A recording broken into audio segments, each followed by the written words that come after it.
Hey Sleeper, selamat datang. Kali ini aku mau bawain alur cerita yang menarik banget nih dari film yang berjudul Bubble. Film ini menceritakan kota Tokyo, Jepang yang tiba-tiba dipenuhi gelembung sabun yang menyebabkan para penduduknya harus mengungsi dan mengosongkan kota Tokyo.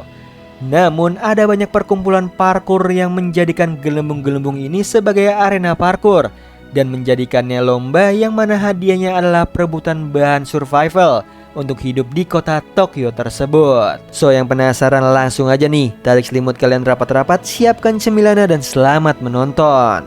Di awal film terlihat seorang pemuda tengah tenggelam di dalam gelembung yang berisi air.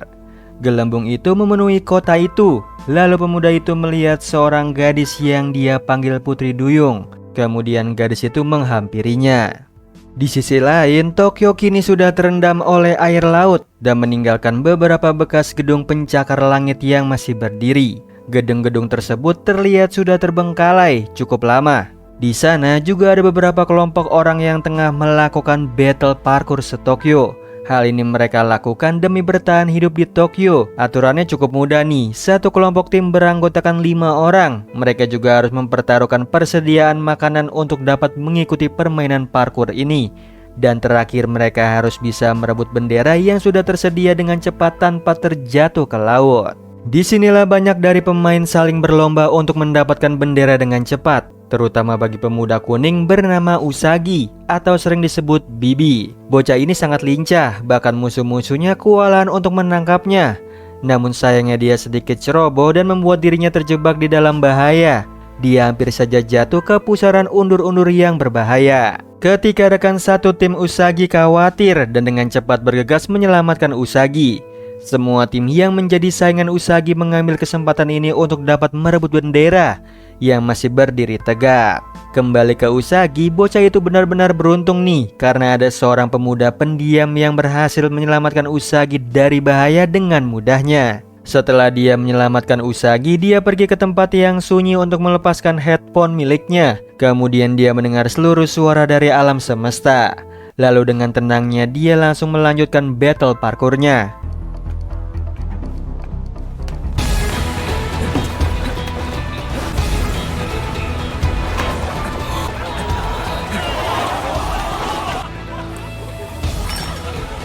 Akhirnya semua permainan ini dimenangkan oleh tim dari pemuda pendiam, yaitu Blue Blaze. Pria pendiam itu ternyata bernama Hibiki. Setelah memenangkan permainan ini, dia sempat diomelin oleh Usagi nih karena meninggalkan dirinya begitu saja saat menyelamatkannya. Bukannya meminta maaf, Hibiki justru merosting Usagi dan pergi sendiri dengan mengenakan headphone-nya lagi. Malam harinya di sebuah kapal, Blue Blaze sangat senang karena pertandingan siang tadi dimenangkan oleh mereka. Alhasil mereka mendapatkan hadiah berupa persediaan makanan untuk sebulan, kecuali Hibiki nih yang sedang berdiri di atas kapal sendirian. Ketika dirinya sedang terdiam menikmati suasana itu, Makoto, gadis berkacamata, berusaha mengagetkannya. Namun sayangnya gagal karena pendengaran Hibiki sangat tajam. Alhasil mereka sedikit berdebat, terutama Makoto yang terlihat sangat khawatir akan keselamatan Hibiki saat pertandingan tadi. Sayangnya Hibiki mendengar sesuatu yang berasal dari menara Tokyo, sehingga pemuda itu langsung pergi meninggalkan Makoto sendirian. Ketika Hibiki sudah pergi dengan speedboat, datanglah seorang pria bernama Shin dengan sebuah kapal. Singkat cerita, Makoto berteriak kepada Shin kalau Hibiki mendengar sesuatu lagi dari menara Tokyo. Alhasil Shin langsung bergegas pergi mengejar Hibiki. Sementara itu, Makoto menceritakan tentang kejadian 5 tahun lalu yang menimpa kota Tokyo. Saat itu, sebuah gelembung tiba-tiba saja turun dari atas langit Tokyo. Lalu dengan cepat sebuah ledakan terjadi dari menara Tokyo. Hal ini membuat sebuah gelembung besar yang berhasil menutupi seluruh Tokyo. Kejadian itu belum juga berakhir, bahkan setelah itu semua menjadi semakin buruk. Karena semua gelembung itu masih terus berjatuhan dan naasnya gelembung itu pecah terus-menerus. Bahkan ilmuwan tidak dapat menjawab tragedi ini, sehingga lama-kelamaan Tokyo akhirnya tenggelam oleh air yang berasal dari pecahan gelembung itu. Akibatnya kejadian itu, Tokyo menjadi daerah terlarang yang tidak boleh dimasuki oleh siapapun. Namun hal ini tidak membuat para anak yang menjadi korban dari tragedi Tokyo ini harus mematuhi peraturan itu. Justru mereka memasuki area terlarang itu untuk melakukan permainan battle parkour. Lalu disinilah pemuda yang katanya bisa mendengar suara dari gelembung itu, yaitu Hibiki, sudah sampai di menara itu dan berusaha mendengarkan suara dari gelembung yang ada di sana. Tepat di atas menara tersebut, yang merupakan sumber ledakan berasal. Ia memiliki medan gravitasi yang sangat besar dan berbahaya. Hal ini tidak membuat Hibiki takut, justru dia berusaha untuk meraih ke atas sana. Namun saat dirinya hampir berhasil, dia melihat sosok anak yang berada di dalam gedung kaca. Yang mana dia terjatuh nih, ternyata sebuah gelembung tengah mengawasi dirinya. Gelembung itu panik ketika Hibiki terjatuh ke dasar laut. Dengan cepat, gelembung itu masuk ke air untuk menyelamatkan Hibiki. Lalu dia berubah menyerupai sebuah gambar yang ada di kereta. Setelah itu, gadis itu menyelamatkan Hibiki nih. Dia berhasil membawa Hibiki ke atas permukaan. Sementara itu, teman-temannya Hibiki sangat khawatir karena Hibiki tidak kunjung kembali.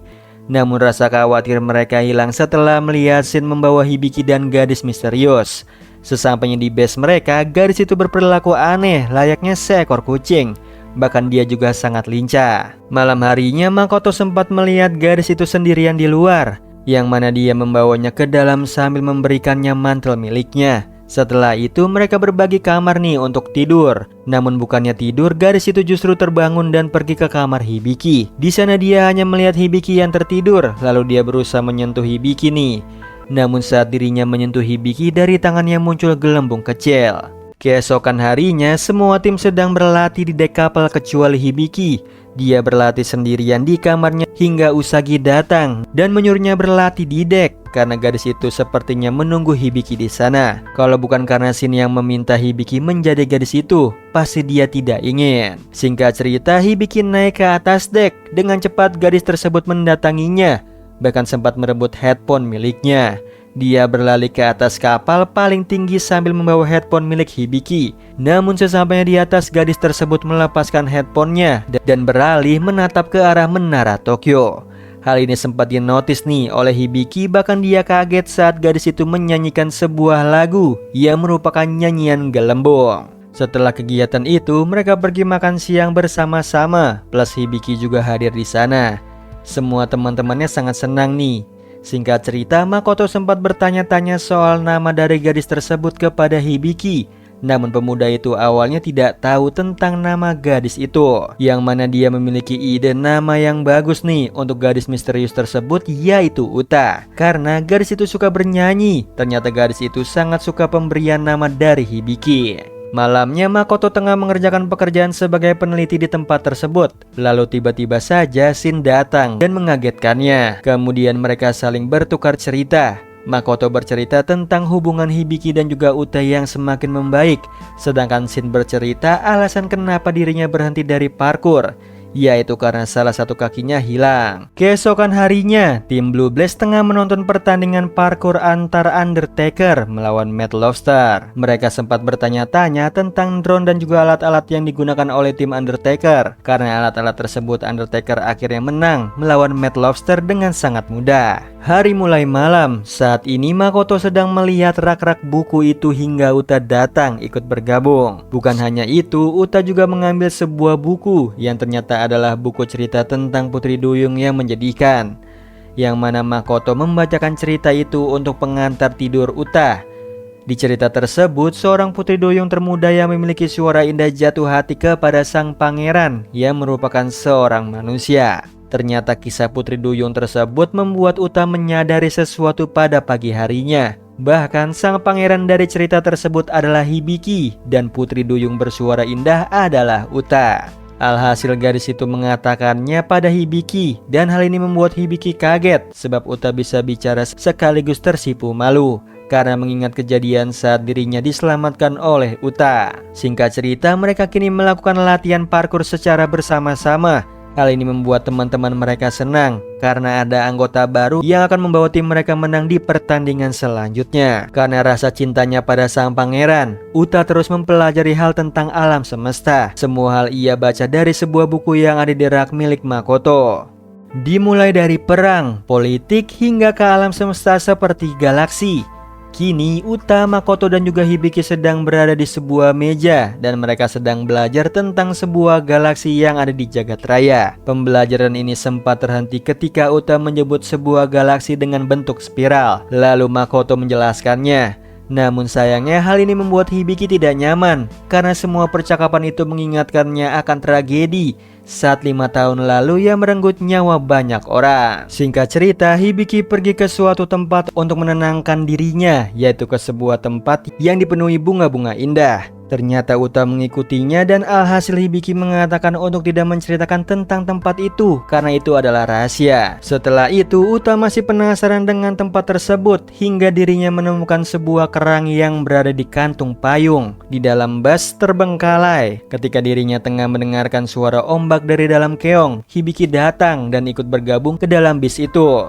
Lalu mereka saling duduk bersebelahan di dalam kursi bangku bis. Bukan hanya itu, Hibiki juga berbagi cerita dengan Uta tentang dirinya yang memiliki pendengaran yang sangat sensitif atau mengidap hipersensitif. Bahkan ibunya berusaha untuk mengobatinya dengan pergi ke berbagai rumah sakit, namun sayangnya hasilnya nihil. Yang mana dirinya berada di sebuah fasilitas khusus hipersensitif pada pendengaran seperti dirinya, dan itu berada di Menara Tokyo. Saat kejadian gelembung itu meledak, dia dan yang lainnya berada di sana. Hibiki hanya ingat saat itu ketika tim penyelamat sudah menyelamatkannya. Cerita ini membuat Uta sangat terfokus untuk mendengarkannya. Di situ Hibiki juga mengatakan alasan dirinya selalu mencari sumber suara yang bernyanyi di Menara Tokyo itu. Dia bahkan tertarik untuk tahu apa atau siapa nih di balik dari suara nyanyian itu. Di akhir ceritanya, Hibiki mengatakan kalau Uta lah satu-satunya orang yang mendengar seluruh kisahnya. Hal ini membuat Uta ingin sekali memeluk Hibiki, tapi Uta tahu jika dia menyentuh Hibiki maka dia akan menghilang dan kembali menjadi gelembung. Alhasil dia berlari keluar untuk memandangi Menara Tokyo. Sehabis itu Uta bernyanyi dan hal ini membuat Hibiki terkagum pada Uta. Akhirnya mereka saling berlari bersama-sama dengan senang tanpa beban.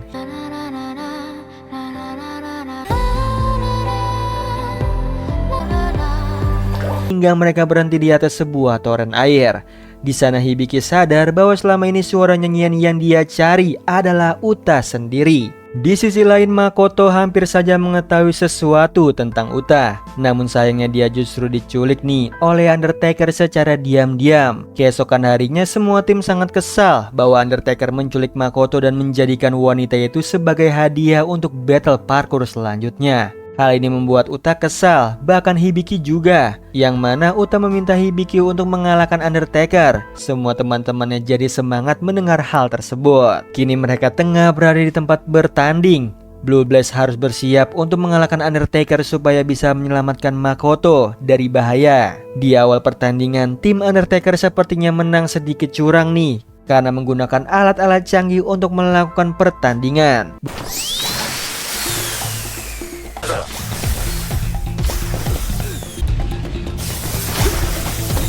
Bukan hanya itu, Undertaker berhasil membuat kedua anggota gugur, yang mana tinggal mereka bertiga yang tersisa. Ketika mereka tengah asik berlari, ternyata mereka bertiga dijebak oleh Undertaker, sehingga mereka tidak dapat bergerak karena jika mereka bergerak mereka bisa terjatuh ke dalam lubang undur-undur. Ketika Hibiki dan juga Kai tengah berpikir bagaimana caranya keluar dari tempat itu, Uta justru melompat masuk ke arah lubang undur-undur itu. Namun keajaiban terjadi nih. Ternyata Uta berhasil melompati beberapa gelembung dan puing-puing kecil sebagai pijakannya. Dia melompat sambil bernyanyi. Hal ini membuat Kai harus mengalah supaya Hibiki bisa melompat. Alhasil Uta dan Hibiki yang melanjutkan pertandingan.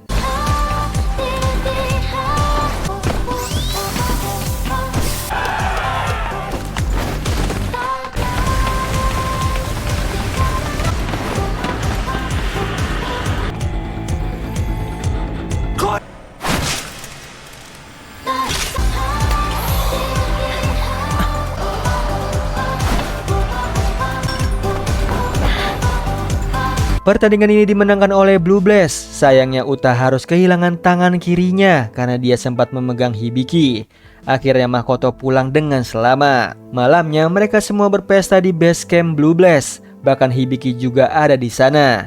Saat Usagi merasa semua orang terlalu berisik bagi Hibiki, Hibiki justru tidak marah atau kesal. Pemuda itu justru berterima kasih kepada semua teman-temannya atas pertandingan tadi siang. Semua teman-temannya sangat bergembira akan hal itu hingga Hibiki menyadari bahwa Uta tidak ada bersama mereka. Ternyata Uta tengah berada di atas gedung sambil mendengar nyanyian dari Menara Tokyo. Dia juga ikut bernyanyi bersama suara tersebut. Hal ini membuat sebuah spiral hitam kemerahan datang dan menelannya. Singkat cerita, Uta mengatakan kalau suara itu memintanya untuk kembali ke lautan. Jika tidak mau kembali, sesuatu yang buruk akan terjadi di Tokyo. Spiral itu memperlihatkannya kepada Uta hingga Hibiki datang dan menyadarkannya dari panggilan tersebut. Di situ Hibiki datang untuk memberikan sebuah kalung keong dan membuat gadis itu senang. Kedatangan Hibiki bukan hanya sekedar memberikan Uta hadiah, tetapi Hibiki juga ingin berterima kasih kepada gadis tersebut. Karena berkat Uta, Hibiki bisa menjadi dirinya sendiri. Sayangnya, momen kebersamaan mereka harus gagal karena secara tiba-tiba mereka mendengar suara nyanyian dari Menara Tokyo. Bukan hanya mereka yang kaget, bahkan Makoto dan yang lainnya juga. Di situ Makoto juga mengatakan bahwa fenomena badai gelembung yang secara tiba-tiba ini juga pernah terjadi sebelumnya. Hal ini membuat Makoto menyuruh semua orang untuk pergi dari Tokyo secepatnya. Sementara itu, Uta dan juga Hibiki masih di tempat mereka. Ketika kejadian itu muncul, Hibiki sempat kaget tentang tangan kiri Uta yang hilang dan berubah menjadi gelembung. Saat gelembung itu pecah di wajah Hibiki, pemuda itu seperti bisa melihat apa yang dilihat oleh Uta sesaat sebelum Menara Tokyo meledak. Di situ Hibiki bisa melihat dirinya sendiri di balik kaca gedung Menara Tokyo. Semua memori itu membuat Hibiki tersadar dari lamunannya. Bahkan Uta juga menjelaskan semuanya dengan perumpamaan tentang kisah Putri Duyung yang sedih karena harus berpisah dengan sang pangeran dan berakhir pergi menjadi gelembung. Hal ini membuat Uta sadar bahwa dia harus menghentikan kejadian yang akan terjadi untuk kedua kalinya di Tokyo. Saat Uta pergi, Hibiki berusaha mengejarnya. Namun sayangnya dia justru ditarik oleh gelembung merah dan terjatuh ke laut. Beruntungnya kapal base camp timnya datang untuk menyelamatkannya. Kini mereka tengah berlayar pergi dari tempat tersebut. Namun sayangnya usaha itu tidaklah berjalan lancar karena banyak sekali rintangan yang menghalangi mereka pergi. Ketika tim Blue Blast sibuk mengemudikan kapal, Makoto sibuk dengan penelitiannya yang membuahkan hasil bahwa dia tahu semua tentang Uta dan Hibiki, bahkan soal lagu tersebut. Namun dia juga sedikit ragu nih untuk mengatakan yang sesungguhnya kepada Hibiki. Takutnya Hibiki justru pergi menuju ke Menara Tokyo yang sangat berbahaya untuk saat ini. Sialnya lagi kapal menabrak gedung dan membuat mesinnya mati. Sementara itu Uta tengah berada di Menara Tokyo sambil bernyanyi. Saat dia bernyanyi sebuah lubang muncul. Lalu gadis itu pergi masuk ke dalam lubang itu. Di sisi lain Hibiki berencana untuk pergi ke Menara Tokyo untuk dapat menyelamatkan Uta. Namun sayangnya dia dijegat oleh Shin karena tindakan itu terlalu berbahaya. Namun Kai bertanya dengan sungguh-sungguh kepada Hibiki tentang keberadaan Uta yang berada di menara. Bahkan Hibiki sangat yakin nih gadis itu berada di sana dan dia mengajak Kai untuk ikut. Yang mana Kai bahkan seluruh tim Blue Blast juga pergi menjemput Uta. Ternyata bukan hanya Blue Blast, Undertaker juga membantu meminjamkan alat-alat mereka, yang mana mereka akan bersiap untuk menyelamatkan Uta. Sebelum pergi, Hibiki memberitahu tentang gelembung merah yang berbahaya. Setelah itu mereka langsung bergegas pergi. Mereka pergi ke menara itu secara bersama-sama menggunakan alat-alat dari Undertaker. Sesampainya di bawah menara, mereka disambut oleh para gelembung merah. Bahkan secara tiba-tiba medan gravitasinya juga semakin kuat dan menciptakan spiral laba-laba yang bisa menghisap apapun. Hal ini membuat mereka terjebak. Beruntungnya Shin datang untuk membantu mereka. Hal ini membuat mereka sangat senang karena seorang profesional parkour datang membantu. Singkat cerita, Shin memberikan arahan kepada Hibiki untuk mengikutinya dan bahkan dia akan mengantar Hibiki menuju ke atas.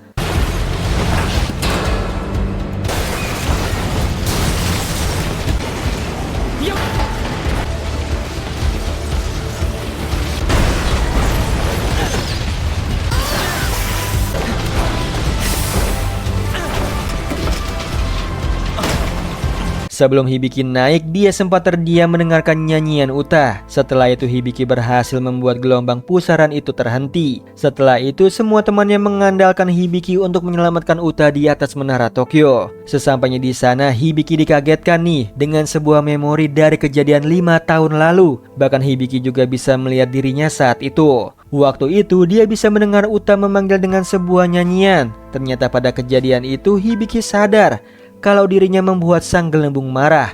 Beruntungnya Uta berhasil melindunginya.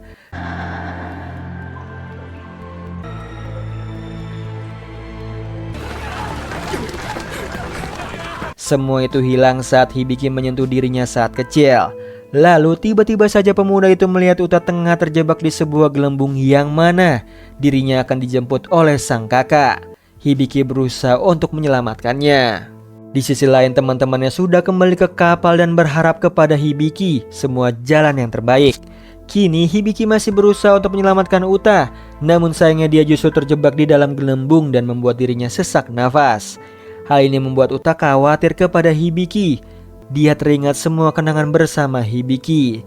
Alhasil Uta pergi meninggalkan kakaknya untuk menyelamatkan Hibiki. Sekalipun dia harus berubah menjadi gelembung untuk selamanya dan tidak bisa bertemu dengan Hibiki lagi dan semua teman-temannya.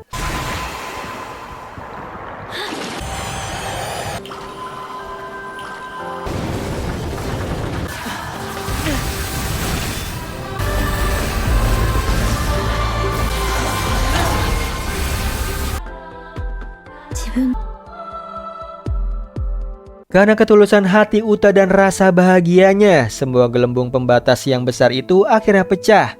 Setelah itu inilah akhirnya, untuk terakhir kalinya Uta berhasil menyelamatkan Hibiki.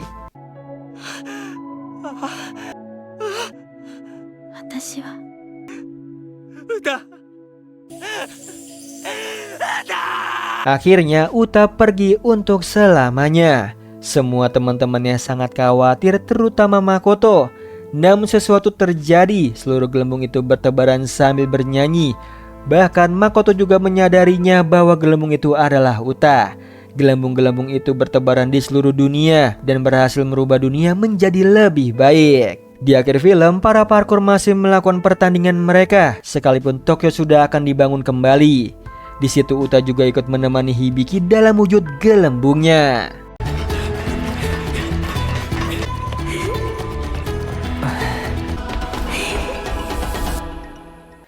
Nah itu tadi alur cerita dari film Bubble. Gimana Sleeper, seru banget kan cerita kali ini? Oh iya Sleeper, kalian bisa follow nih Instagram kita di @temantidur.ytb atau @handyalfat. So Sleeper, itu tadi video kita kali ini. Semoga kalian suka sama videonya. Aku Hendy pamit, happy nice dream and ciao.